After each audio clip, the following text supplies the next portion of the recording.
이제 요한계시록 강의 이제 31번째입니다. 하나님을 찬송해야 할 이유라는 제목으로 말씀을 증거하도록 하겠습니다. 저와 성도님들은 이제 몇 주간 동안에 이제 바벨론이 하나님의 심판으로 멸망당하는 것을 이제 살펴보았습니다. 17장, 18장의 그 내용들이었죠. 우리는 이제 사도 요한이 이 심판 후에 보게 된 장면들인 요한계시록 19장에 이르렀습니다. 1절을 보시면 이 일 후에 내가 들으니 하늘에 허다한 무리의 큰 음성 같은 것이 있어 이르되 할렐루야 구원과 영광과 능력이 우리 하나님께 있도다 라는 놀라운 그 음성을 이제 들었습니다. 이어서 이제 2절까지 보시면 그의 심판은 참되고 의로우시도다. 의로운지라 음행으로 땅을 더럽게 한 큰 음녀를 심판하사 자기 종들의 피를 그 음녀의 손에 갚으셨도다 라는 음성이 이제 들린 것이죠. 하나님의 심판이 이제 바벨론에 행해진 후에 이러한 놀라운 그 찬송이 이제 울려 퍼졌는데요. 이제 할렐루야라고 이제 1절에 보면 1절 후반부에 할렐루야 이렇게 시작하는데 요한계시록 이 19장에 할렐루야가 이제 4번이나 나옵니다. 이 부분에서 1절, 그다음에 3절, 4절, 6절. 할렐루야 뜻이 뭐예요? 여호와를 찬양하라 이런 어떤 의미가 있는 그런 단어인데 이 할렐루야가 이제 4번이나 이제 반복이 되고 있습니다. 이렇게 하나님을 그 찬송하는 그런 단어들이 이제 많이 나와요. 지금 이 19장에 이르러서 최종적 심판이 행해진 후에 사도 요한은 이제 그 장면을 보고 있는 겁니다. 하늘의 허다한 무리의 그 큰 음성이 첫째로 먼저 들리면서 하나님을 찬송하는데 특별히 2절은요. 이 찬송의 그 이유가 담겨 있는 거예요. 2절이 이제 결국 보면 간략하게 이렇게 말씀하세요. 그의 심판은 참되고 의로운지라 이렇게 이제 언급이 되면서 음행으로 땅을 더럽게 한 큰 음녀를 심판하사 자기 종들의 피를 그 음녀의 손에 갚으셨도다 라고 이제 함축적으로 하나님이 행하신 일을 이렇게 묘사합니다. 하나님이 이게 심판을 행하셨는데 이 바벨론의 심판을 행하신 것은 참으로 참되고 의로운 거라는 거예요. 그리고 그것은 곧 하나님의 그 어떤 백성들에게 보복을 한 거라는 거죠. 여기 보세요. 그 음녀의 손에 갚으셨도다. 자기 종들의 피를. 그 바벨론에서는 하나님을 믿는 자들은 왕따가 되는 거고 또 이상한 사람들이 되는 거고 핍박의 대상이 되는 거죠. 제가 이제 바벨론을 이제 음녀라고 이렇게 성경이 묘사한다고 말씀을 드렸는데 성경에서는요 불신을 어떤 음란 또는 음녀라고 표현을 해요. 불신을. 그러니까 바벨론 제국은 하나님을 인정하지 않는 제국이고 스스로 신이 되기를 기뻐하는 제국이라고 말씀을 드리죠. 그러니까 이제 이 묘사는 다양한 걸 물론 함축하고 있지만 가장 본질적으로는 하나님을 불신하고 대적하는 그 제국이라는 거예요. 하나님을 불신하고 대적하기 때문에 그게 하나님 보기에는 음행으로 이제 묘사가 되는 것이죠. 그래서 온 땅을 더럽힌 거예요. 불신으로. 하나님을 믿지 않도록 불신하게 만들고 스스로 하나님을 대신하는 그런 스스로 높아진 그런 어떤 삶을 살아갔던 제국을 하나님이 심판하셨다는 거예요. 그 심판하셨는데 그 심판은 하나님의 종들의 피를 갚아주신 것과 같다는 거예요. 그래서 하나님의 심판은 그게 참되고 의롭다라고 이렇게 묘사를 하는 거죠. 자, 그래서 이제 3절에도 이어나갑니다. 할렐루야로. 두 번째로 할렐루야 하니 그 연기가 세세토록 올라가더라. 이 바벨론이 멸망하게 되고 나서 그 연기가 계속 올라가는데 이건 뭘 의미할까요? 그 연기가 세세토록 올라간다는 건 뭐예요? 하나님의 이 심판의 그 효력이 영원하다는 겁니다. 왜 이렇게 하나님의 심판이 이렇게 엄중할까요? 왜 이렇게 엄중하게 이렇게 영원한 효력이 있을까요? 왜 그래요? 하나님의 영광과 탁월하심에 합당하게 그의 심판도 그렇게 엄중한 겁니다. 왜냐하면 그러한 하나님을 대적하고 하나님을 불신했기 때문에 하나님의 심판도 역시 그에 걸맞게 이렇게 영원 세세토록 그 연기가 올라간다는 표현은 그 심판이 효력이 영원하다는 거죠. 자, 그 다음에 이제 4절 보겠습니다. 4절에 보니까 이제 좀 더 구체적으로 24장로와 네 생물이 엎드려서 하나님을 경배하게 됩니다. 그래서 4절에 보니까 네 생물, 24장로와 네 생물이 엎드려 보좌에 앉은 하나님께 경배하여 또 아멘 할렐루야 이렇게 말씀하고 있죠. 하나님을 인정하고 하나님을 찬송하는 장면이 또 나옵니다. 그 다음에 이제 5절에도 또 나와요. 5절에도 보좌에서 음성이 나서 이르시되 하나님의 종들 곧 그를 경외하는 너희들아 작은 자나 큰 자나 다 우리 하나님께 찬송하라. 이렇게 계속 찬송하도록 하나님을 경배하도록 이렇게 음성이 나오고 있죠. 6절에도 계속 동일합니다. 또 내가 들으니 허다한 무리의 음성과도 같고 많은 물소리와도 같고 큰 우레소리와도 같은 소리로 이르되 할렐루야 주 우리 하나님 곧 전능하신 이가 통치하시도다. 여기서도 이제 할렐루야가 나오죠. 하나님을 찬양하라 이렇게 나오죠. 우리 하나님이 통치하신다. 우리 하나님이 통치하시는 세상이 완전하게 이루어졌기 때문에 이렇게 또 찬양을 하는 것입니다.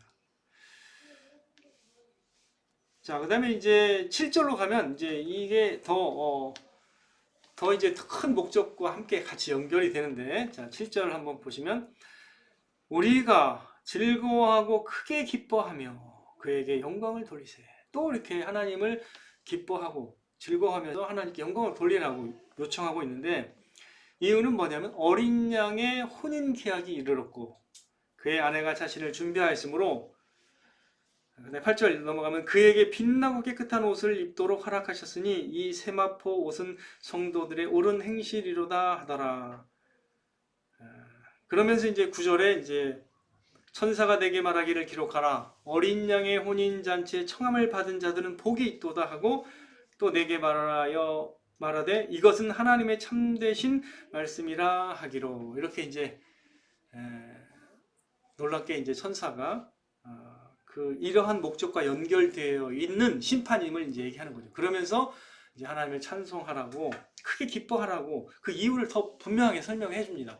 하나님의 심판이 참되고 의롭게 행해진 것도 찬송해야 될 일이고 그것은 어떤 목적과 연결되냐면 영원한 하나님의 완전한 나라가 이루어지는데 그 어린 양의 혼인 잔치가 이제 이르렀고 거기에 이제 모든 성도들이 준비됐으니까 이제 하나님을 이제 찬양하라는 그런 문맥으로 우리가 이제 읽어 나갈 수가 있는 것이죠. 자, 그렇다면 여기 좀 더 설명해 보겠습니다. 여기 이제 좀 비유로 8절을 보시면 보세요. 그에게 빛나고 깨끗한 세마포 옷이라고 이렇게 묘사했는데 근데 이것을 설명해 주세요. 이 세마포 옷은 뭐라고 했죠? 성도들의 옳은 행실이로다. 이렇게 이제 묘사를 하고 있는데 여러분들 어떠세요? 여러분들이 지금까지 성경을 읽고 배우면서 또 여러분들이 그 알고 있는 그 복음의 관점에서 우리가 옳은 행실을 해서 구원받은 것은 아니라는 걸 알고 있는데 여기서 이렇게 또 표현을 하나요? 이거 어떻게 해석해야 되나요? 자, 그러면 여기서 빛나고 깨끗한 옷을 입도록 허락하셨다라는 것을 생각할 때는 이게 우리의 준비사항은 아닌 것 같이 느껴지긴 하지만 결과적으로는 어때요? 또 성도들이 옳은 행실이라고 말하니까 이건 약간 애매하잖아요. 그죠? 해석이. 근데 우리가 이 요한계시록에서만 쭉 봤을 때도 우리가 구원받는 게 뭐 때문에 그래요? 어린 양의 피에 우리의 옷을 씻었다는 것 때문에 우리가 구원받는 거잖아요. 그죠? 자, 그러면 성경에서 이제 옷에 대한 얘기가 많이 나오는데 한번 여기 잠깐 이렇게 읽어보겠습니다. 구약에 나타나 있는 말씀을 이사야 61장 10절을 한번 읽어보죠. 이사야 61장 10절. 이사야 61장 10절 말씀. 자, 이사야 61장 10절 말씀을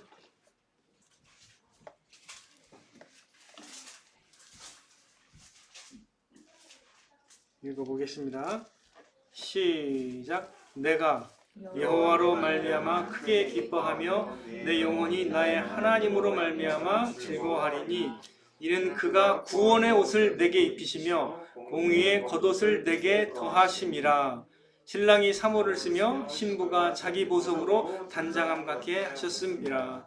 그래서 여기 구약에서도요, 하나님이 행하신 일이 어떤 그 의미인지를 이렇게 묘사하는데, 하나님이 구원의 옷을 우리에게 입히시는 겁니다. 그리고 공의의 겉옷을 내게 더하셨다라고 하잖아요. 의로운 옷을 이렇게 입히셨다라는 건데, 자, 이게 복음의 의미죠, 사실은.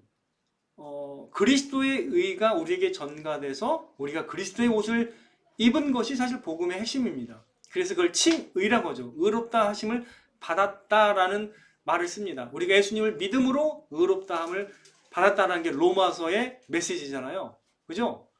그렇다면 이게 요한계시록에도 나타나잖아요. 어린 양의 왜 저들이 무리가 누구냐 했을 때 찬송하는 무리가 누구냐 이렇게 사도 요한이 물었을 때 천사가 뭐라고 했어요? 저들은 어린 양의 피에 자기를 씻어 깨끗게 한 자라고 나와 있죠. 믿음으로 그분의 대속의 피를 믿은 사람들은 깨끗해지는 거죠. 예. 근데 그것을 이 이사야에서도 뭐라고 표현했어요? 신랑이 사모를 쓰며 신부가 자기 보석으로 단장함 갚게 하셨다라고 이렇게 묘사했습니다. 구원을요 마치 결혼식으로 표현했어요. 연합하심.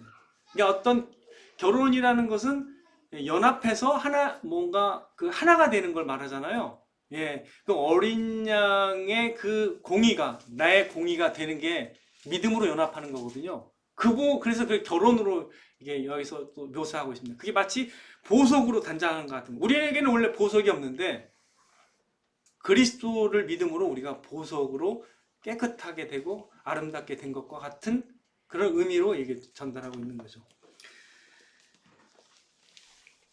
자, 그래서 이제 9절에 한번 더 나가 보겠습니다. 9절에 이제 보시면은 천사가 내게 말하기를 기록하라 이렇게 나옵니다. 기록하라.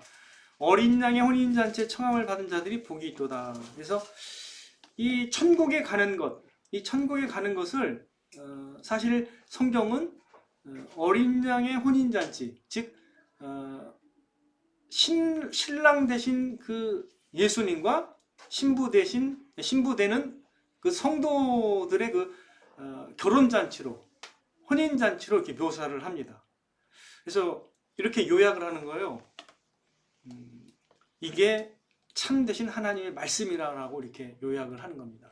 성경에서 전달하고자 하는 이 참되신 하나님의 말씀은 하나님이 보내신 예수 그리스도를 통해서 그분의 사역을 통해서 믿음으로 의롭다함을 받아서 그분의 천국 잔치에 초청이 된다라는 것을 여기서 함축적으로 복음을 요약하고 있는 거죠.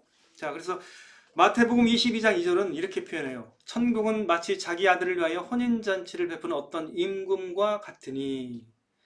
또 주님께서 마태복음 25장에서도 천국을 혼인잔치로 비유하고 있습니다. 네, 그래서 혼인잔치를 제대로 준비한 신부들은 자기 기름을 준비하는 거죠. 근데 그렇지 못한 사람들은 이제 준비를 못했기 때문에 신랑을 맞으러 나가지 못하는 장면이 나옵니다. 자, 그 다음에 이제 우리가 이제 10절을 좀 살펴보도록 하겠습니다. 10절을 이제 살펴보면 이 말을 듣고서 이제 모든 게 이제 통일성 있게 이게 이제 사도 요한이 이해가 되니까 10절에 어떻게 했어요? 내가 그 발 앞에 엎드려 경배하라고 했던 거죠. 마치 막 그 천사가 전해준 메시지에 감동이 돼가지고 어떻게 해요? 그 발 앞에 엎드려 이제 경배하려고 했던 거죠. 여러분 잘 생각해 보세요. 이 모든 그림이 이제 맞춰지는 과정이잖아요. 왜 하나님이 심판하셨는지를 다 설명했고 그 다음에 그 후에 어떤 잔치가 있을지를 쫙 설명하면서 이게 하나님의 참된 말씀이라고 딱 선언하니까 이게 이제 놀랍다. 영광스러운 우리의 어떤 승리가 보장이 됐구나라고 생각하면서 어떻게 해요? 그 발 앞에 엎드려 경배하려고 했습니다. 그랬더니 그가 뭐라고 했습니까? 나에게 말하기를 나는 너와 및 예수의 증언을 받은 내 형제들과 같이 된 종이니 이 천사도 종인 거거든요. 그래서 삼가 그리하지 말라. 삼가 그리하지 말라. 오직 하나님께 경배하라. 예수의 증언은 예언의 영이라 하더라. 이렇게 이제 여기서 말씀하고 있습니다. 자, 요 내용에 대해서 제가 조금 더 나중에 설명을 하고요.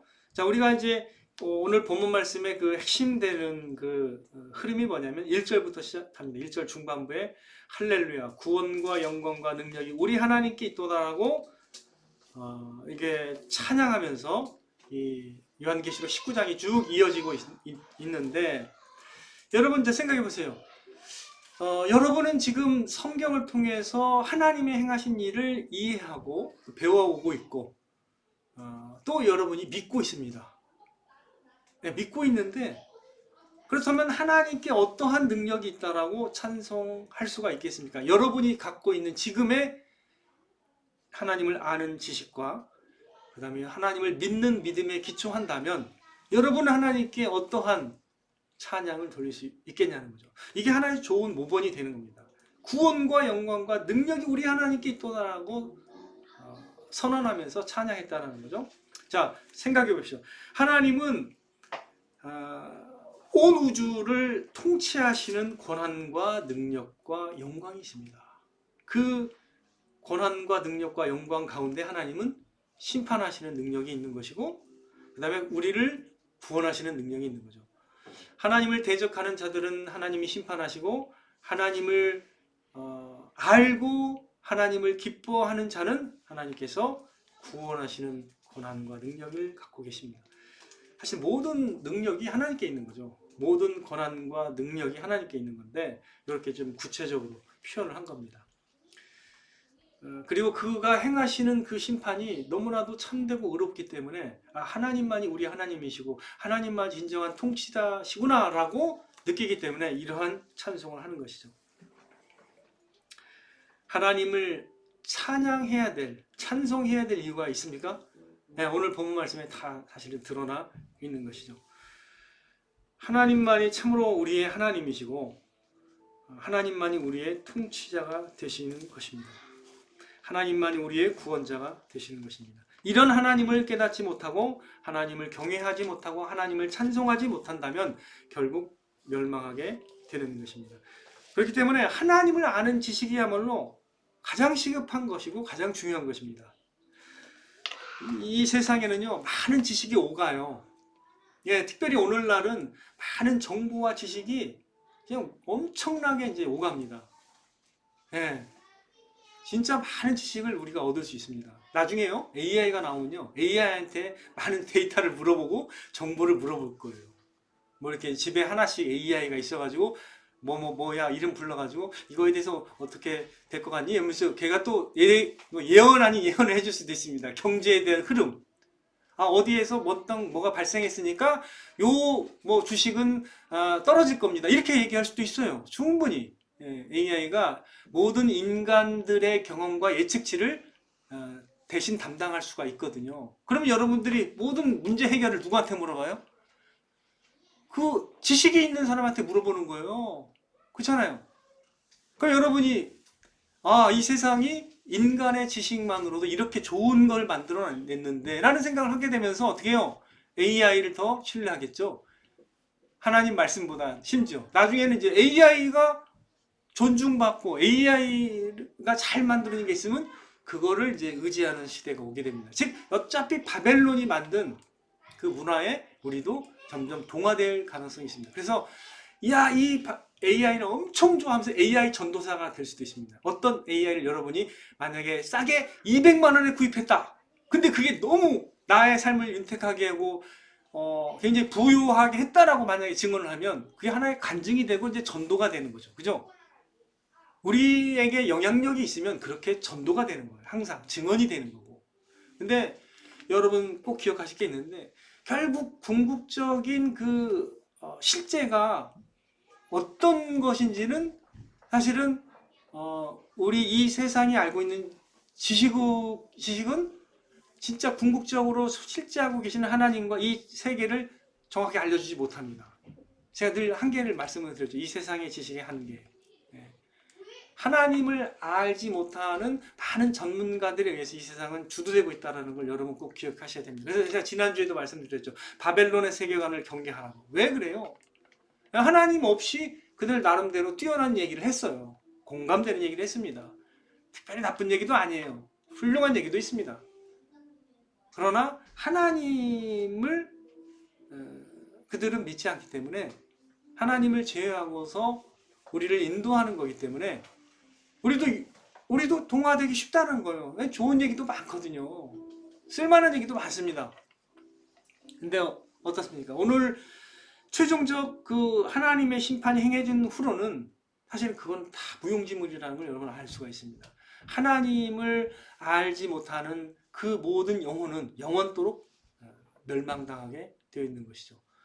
자, 무엇이 가장 중요한지 여러분 꼭 기억해야 됩니다. 하나님을 아는 지식이 최고로 가장 중요하다는 걸 이 시간에도 다시 한번 여러분들 다시 한번 마음에 깊이 있게 새겨야 하는 것이죠. 성경에 이렇게 말씀하고 있는데요. 다니엘 12장 10절 다니엘 12장 10절 말씀을 한번 찾아보도록 하겠습니다. 다니엘서 12장 10절이죠. 성경 중간 조금 뒤에 있죠. 다니엘 12장 10절 말씀을 한번 읽어보겠습니다. 같이 읽겠습니다. 시작. 많은 사람이 연단을 받아 스스로 정결하게 하며 희게 할 것이나 악한 사람은 악을 행하리니 악한 자는 아무것도 깨닫지 못하되 오직 지혜 있는 자는 깨달으리라. 악한 자는 아무것도 깨닫지 못하게 되고 오직 지혜 있는 자가 깨달으리라고 했습니다. 그 깨닫는 건 하나님을 말하는 거예요. 호세아 4장 6절도 마찬가지입니다. 내 백성이 지식이 없음으로 망하는도다 할 때 이 지식이 무슨 지식이냐? 하나님을 아는 지식을 의미합니다. 호세아 4장 1절도 뭐라고 했습니까? 이 땅에는 진실도 없고 인애, 사랑도 없고 하나님을 아는 지식도 없고라고 진단했습니다. 하나님을 아는 지식이야말로 여러분을 생명으로 인도하는 지식입니다. 그게 모든 것이 물거품 됐을 때 여러분을 살리는 지식입니다. 이 세상의 모든 것은 다 지나가는 거예요. 영원하지 않습니다. 여러분의 생명도 구원 못해요. 여러분이 아무리 많은 재산을 갖고 있다 해도 여러분의 생명을 구원하지 못합니다. 자, 그렇다면 우리가 과연 하나님을 그러면 어떻게 알 수 있습니까? 이 질문을 던질 수 있죠. 그러면 하나님을 어떻게 알 수 있어요? 하나님을 어떻게 알 수 있습니까? 하나님을 알 수 있는 것에 대해서 마지막 절에 우리가 증언하고 있죠. 마지막 절, 예수를 증언하는 것은 뭐라고 했습니까? 누구의 영이라고 했죠? 예언의 영이라 하더라. 자, 천사가 이렇게 요약해주고 깨닫게 해주는 그 모든 메시지에 감동을 받아가지고 사도 요한이 이렇게 절하려고 했고 엎드려 경배하려고 했는데 그 순간에 얘기한 게 그거예요. 내가 이렇게 예수님을 증언하는 것도 예언의 영을 통해서 하는 거다, 이런 얘기입니다. 스스로 이런 하나님을 알 수 있는 사람이 없습니다. 예, 그래서 누가 뛰어나기 때문에, 지식이 뛰어나기 때문에 예수님을 믿는다? 그건 아니에요. 그 말을 하는 게 아니고 지혜의 영, 성령입니다. 그다음에 예언의 영도 우리를 그걸 알게 하는 것도 성령입니다. 우리에게 은사를 주는 분이 누구라 했죠? 성령이라 했죠. 성령께서 각각 예언이면 예언, 지식이면 지식 이렇게 준다고 했죠. 성령입니다. 성령. 그래서 이 세상의 모든 문화와 역사 가운데서 어떻게 마치 하나님을 믿을 사람이 없는 것 같은데 이렇게 많이 생기는가? 왜 그래요? 오직 성령이 임하시면 너희가 권능을 받고, 그게 사람에게 임하는 거지만 성령이 임했기 때문에 우리가 예수님을 증언하는 거예요. 땅끝까지 가서 증언할 수 있게 되는 겁니다. 오늘날 수많은 증언자들, 전도자들, 선교사들이 누구의 능력에 의해서 증언하죠? 성령의 능력으로 증언하는 거예요. 천사도 마찬가지입니다. 예수를 증언하는 건 다 스스로의 능력과 지혜로 하는 게 아닙니다. 내 힘과 내 말과 힘으로 전하는 게 아니라 성령의 능력으로 한다고 사도 바울이 얘기하고 있죠. 예언의 영, 이렇게 얘기합니다. 예수를 증언하는 것은 예언의 영이다, 성령의 영이다. 자, 그렇다면 이 성령께서 무엇을 토대로 증언하실까요? 무엇을 토대로? 하나님의 말씀을 토대로 증언하죠. 그래서 하나님 어떻게 할 수 있을까요? 첫 번째 힌트는 이미 여기에 나와 있지만 성령의 영이라고 말씀드렸고, 그 성령은 하나님의 기록된 말씀을 통해서 증언하십니다. 하나님은 그래서 율법과 선지자들과 그 아들로서 자신을 계시하셨다라고 이렇게 요약할 수가 있습니다. 하나님은 율법과 선지자들과 그 아들로 자신을 계시하신 것입니다. 자, 제가 이거에 대해서는 제가 말씀을 찾아서 설명을 드리고요. 자, 먼저 모세의 율법입니다. 모세의 율법이 전해지고 나서, 그리고 선지자들은 그 율법에 기초하여 하나님의 백성들의 죄악을 드러내며 회개하라고 도전했습니다. 모세의 율법과 선지자, 이게 구약 성경입니다. 그리고 신약 성경은 뭐냐면 예수님이 오셨어요. 예수님의 오시고 행하신 일을 사도들이 증언해서 기록하고 복음을 전한 것이죠. 이게 신약 성경입니다. 자, 그래서 예수님이 요한복음 5장 46절에 뭐라고 말씀하셨습니까? 모세를 믿었더라면 또 나를 믿었으리니 이는 그가 내게 대하여 기록하였습니다. 이렇게 얘기했습니다. 로마서 1장 2절은 복음을 뭐라고 했죠? 이 복음은 하나님이 선지자를 통하여 그의 아들에 관하여 성경에 미리 약속하신 것이라. 여기서는 또 선지자라고 했습니다. 사실 모세도 선지자에 들어가기 때문에 선지자들이 결국 율법의 기초에서 말씀을 전하고 그리스도를 전한 거예요. 그래서 그렇게 여러분 요약하면 됩니다. 자, 그렇다면 이제 히브리서 1장 1절 2절은 찾아봐야 됩니다. 여기에서 다 정확하게 이제 기록되어 있기 때문에 히브리서 1장 1절에서 2절을 찾아보겠습니다. 자, 히브리서 1장 1절에서 2절, 이걸 꼭 기억해 놔야 됩니다.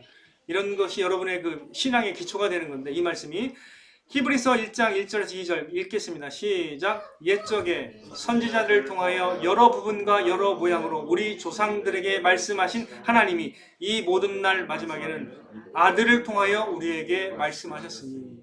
이해되죠? 선지자들을 통해서, 모세도 선지자였다고 했죠. 근데 모세가 전한 게 율법이었습니다. 그래서 율법과 선지자 하면 구약을 말하는 거예요. 근데 그 구약은 그리스도를 증언한 것이고, 그 다음에 마지막 날에 아들로서 증언하셨다고 했죠. 아들로서 자신을 계시하셨다고 했잖아요.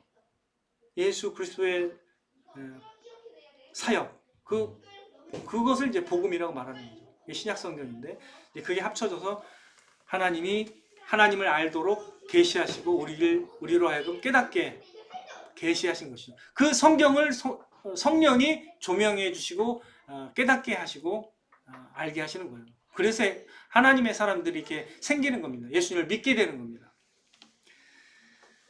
자, 그래서 여러분 어떻게 이해하셔야 되냐면, 예수님이 오셨습니다. 그러면 예수님은 누구예요? 그래서 정확하게 여러분 신앙 고백이 되는, 예수님이 누구십니까? 마태복음 제가 강의할 때도 말씀을 드렸죠. 마태복음의 핵심이 가장 중요한 질문이 뭐였죠? 너희는 나를 누구라 하느냐? 거기서 뭐라고 했습니까? 주는 그리스도시요 살아계신 하나님 아버지의 아들이라고 했잖아요. 그게 신앙 고백인 거예요. 그래서 요한복음 14장 7절에는 빌립에게 이렇게 말씀하십니다. 제자들과 빌립에게 너희가 나를 알았더라면 내 아버지도 알았으리라. 예수님을 알면 하나님을 아는 겁니다. 그래서 이제부터는 너희가 그를 알았고 또 보았느니라, 이렇게 말씀하고 계시잖아요. 요한복음 1장 18절, 본래 하나님을 본 사람이 없으되 아버지 품속에 있는 독생하신 하나님이 나타내셨느니라. 요한복음 5장 39절, 너희가 성경에서 영생을 얻는 줄 생각하고 성경을 연구하거니와 이 성경이 곧 내게 대하여 증언하는 것입니다. 성경, 이 전체 성경은 예수 그리스도를 증언하고 있는 겁니다. 그리고 예언의 영, 이 성령은 오직 성령이 임하시면 우리가 누구를 증언할 수 있다고요? 예수 그리스도를 증언하게 된다는 거죠. 천사도 똑같은 거예요. 천사의 입장도. 근데 이제 착각한 거죠. 사도 요한이 막 이렇게 설명을 다 해주니까 이 사람이 마치 막 주님인 것처럼 이 사람을 경배하려고 할 때 오류를 범한 거죠. 그러면 안 된다는 거죠. 여러분도 마찬가지입니다. 무슨 어떤 말씀 잘 전하는 사람이 막 마치 막 하나님의 놀라운 사람처럼 그 사람을 막 믿고 따르는 게 아니에요. 그 사람은 전혀 믿음의 대상이 아닙니다. 그냥 도구일 뿐이에요. 네. 그 사람을 쫓아다니면 안 되는 거예요. 주님을 쫓고 주님을 외우는 거지. 여기도 마찬가지죠. 천사가 막 이렇게 말하니까 천사한테 경배하려고 하는 유혹에 빠진 거예요. 예. 물론 이 본문은 그것이 본질적인 건 아닌데 여러분들이 잠깐 이걸 이제 제가 말씀을 드리는 겁니다. 하나님을 아는 지식, 하나님을 아는 지식은 예언의 영을 통해서 가능한 것이라는 걸 여러분 기억하시기 바랍니다. 이게 성경의 약속이에요. 우리가 새 영과 새 마음을 받아서 하나님을 안다라고 말씀하셨는데 이게 이제 구약의 예언입니다. 예. 예레미야 24장 7절 내가 여호와인 줄 아는 마음을 그들에게 주어서 그들이 전심으로 내게 돌아오게 하리니 하나님을 알게 되는 그 능력을 하나님이 그 마음을 주셔서 그리고 하나님께 돌아오게 하겠다는 거예요. 여호와를 아는 마음을 그들에게 주신다고 했습니다. 이게 뭐예요? 위에서부터 성령임을 받게 될 때 가능한 거예요. 그래서 이사야 32장 15절에 마침내 위에서부터 영을 우리에게 부어주시리니 광야가 아름다운 밭이 되며 쭉 이렇게 나오잖아요. 위에서부터 성령을 받을 때 우리가 알게 되는 거죠. 요엘서 2장 29절 그 후에 내가 내 영을 만민에게 부어주리니 너희 자녀들이 장래일을 말할 것이며 너희 늙은이는 꿈을 꾸며 너희 젊은이는 이상을 볼 것이며 그때 내가 또 내 영을 남종과 여종에게 부어줄 것이며 하나님이 영을 새 마음과 새 영을 부어주심으로써 우리가 하나님의 말씀이 우리 안에 깨달아지고 그 말씀이 우리 안에 있게 되는 거죠. 그래서 하나님이 나의 하나님이 되고 우리는 하나님의 백성이 되는 그 관계가 이루어지는 겁니다. 하나님이 하시는 일이에요. 그게 바로 이제 이 복음의 다 이제 복음으로 이제 성취가 되는 것이죠. 그래서 이게 다 영광스럽게 하나님이 행하시는 그 지혜의 사역이고 하나님이 행하시는 놀라운 그 일의 그 효력입니다. 이게 하나님이 이렇게 통치하신다는 거예요. 이렇게 다스리고 이렇게 영광스럽게 그의 나라를 성취해 나가신다는 것입니다. 자, 그랬을 때 이제 다시금 이제 우리가 이러한 하나님의 그 계획 가운데 우리를 천국 잔치에 초청하려고 하시는 하나님의 이 놀라운 그 하나님의 행하심을 우리가 봤을 때 어떻게 해야 될까요? 오늘 제목처럼 오늘 설교의 제목처럼 하나님을 찬송해야 될 이유가 깊어지고 더 분명해지는 것이 되어야 된다는 거죠. 오늘 본문 말씀을 통해서 저와 여러분들에게 하나님이 무엇을 기대하시겠습니까? 이러한 놀라운 드라마의 마지막을 보여주면서 이러한 천국 잔치에 너희들을 내가 초대하기 위해서 이렇게 심판할 것이다 라고 말씀하신다면 여러분들은 어떤 마음이 들겠습니까? 저는 이제 이러한 놀라운 하나님의 일하심의 마지막을 우리가 확인했다면 저는 두 가지가 분명히 우리에게 나타나야 된다고 봅니다. 첫 번째로는 저와 여러분의 신앙 고백이 분명해져야 된다는 거죠. 어디서나 여러분의 신앙 고백은 여러분의 삶의 가장 중요한 근간임을 꼭 잊지 말아야 됩니다. 하나님과 여러분의 관계를 인식하고 고백할 수 있는 그 여러분의 정체성은 여러분의 신앙 고백 안에 있는 거예요. 그래서 여러분의 신앙 고백 안에 하나님을 아는 지식이 농축되어 있는 겁니다. 그래서 그걸 중요하게 다루는 거예요. 하나님이 나의 어떤 관계인지를 정확하게 분별을 못하면 그 인정을 못하면 여러분은 사실은 약간 가라지로 인정될 수밖에 없는 거예요. 여러분이 아는 게 없다는 거예요. 여러분이 알고 확인할 수 있는 관계가 없다는 거죠. 나와 하나님과의 관계가 뭔지를 모른다면 나는 너를 알지 못한다라고 말씀하게 될 거예요. 그게 가장 최악의 그 상황이 되는 겁니다. 우리가 하나님을 안다라고 생각했는데 하나님은 나를 모른다고 말하는 거예요. 가장 낯뜨거운 일이죠. 우리가 마찬가지. 어떤 유명한 사람을 우리가 개인적 관계로 알고 있다고 생각하는데 그 사람이 나를 몰라봐. 엄청 창피하죠. 다른 사람한테 자랑하려고 갔는데 그 사람이 나를 몰라보는 거예요. 그럼 얼마나 창피해요. 그거에 대해서는 우리가 창피함을 알지만 이것도 생각해봐야 된다는 거예요. 이걸 더 생각해봐야 된다는 거예요. 하나님이 나를 모른다고 할 때는 그건 가장 치명적인 거죠. 영원한 멸망이 있기 때문에.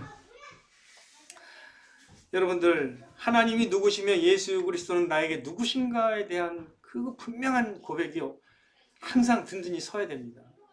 이게 서지 못하면 여러분의 신앙은 위기의 순간에 흔들리게 됩니다. 분명히 말씀드리지만 위기의 순간에 흔들립니다.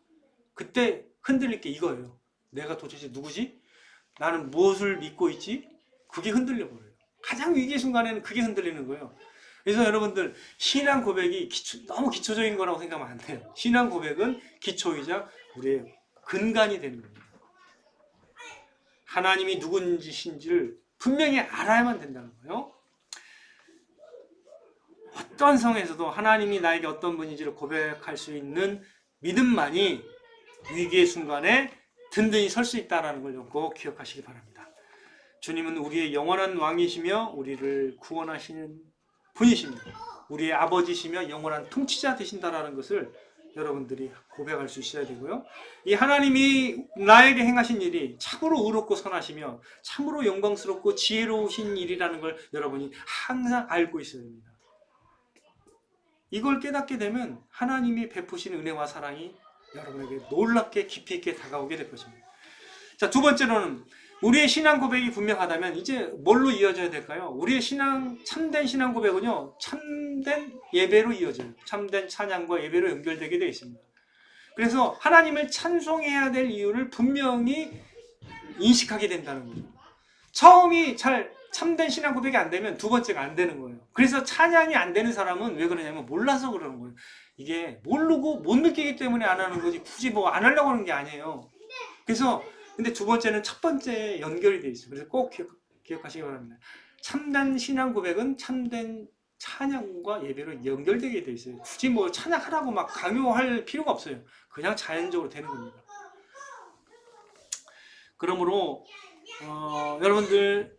여러분들이 참으로 하나님을 알고 참된 신앙 고백이 있다면 여러분이 지금 숨을 쉬고 여러분의 생명이 지금 존재한다는 것으로도 여러분들이 하나님을 찬양하게 되고 놀라운 은총과 은혜라고 생각하게 되는 것이죠. 그뿐만 아니라 우리가 하나님의 놀라운 선택을 받아서 하나님의 놀라운 영생의 선물을 받은 자요 하나님의 백성으로서 천국잔치에 참여하게 될 그 놀라운 장래의 영광과 그 기쁨을 앞서 맛볼 수 있게 되는 것입니다.